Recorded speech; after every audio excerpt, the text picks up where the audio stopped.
వేసవిలో ఎటువంటి ఆహారాలు తీసుకోవాలి, అదే రకంగా ఆరోగ్యం పాడవకుండా ఉండడానికి ఎటువంటి జాగ్రత్తలు మీరు సూచిస్తారు? రెండే ముఖ్య అంశాలు. ఒకటి డీహైడ్రేషన్ గురవుతాము, రెండు ఇన్ఫెక్షన్స్ రాకుండా చూసుకోవాలి. మనం తీసుకునే ఆహారం ఎలా ఉండాలి, ఎంత ఫ్రెష్గా ఉంటే అంత మంచిది. ద్రవ పదార్థాలు ఎక్కువ తీసుకోవాలి. అది కొబ్బరి నీళ్ళు కావచ్చు, మజ్జిగ కావచ్చు, మరి డీహైడ్రేషన్ ఎక్కువ ఓఆర్ఎస్ లాంటివి కావచ్చు, వాటర్ కావచ్చు, బాగా తీసుకోవాలి. Hydration important.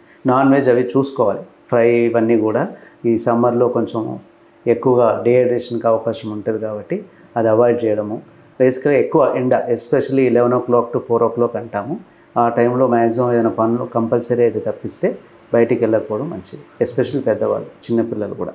కామన్గా సమ్మర్లో గ్యాస్ట్రోఎంటరైటిస్, మోషన్స్, వామిటింగ్స్ అవుతూ ఉంటాయి. కంటామినేషన్ ఉంటుంది, వాటర్ కంటామినేషన్. సో అది ఇన్ఫెక్షన్స్ రాకుండా చూసుకోవడం చాలా ఇంపార్టెంట్. మీరు తీసుకునే అదే మందులు, అదే నాణ్యమైన మందులు మెడ్ ప్లస్ బ్రాండ్స్ పై సగం ధరకే.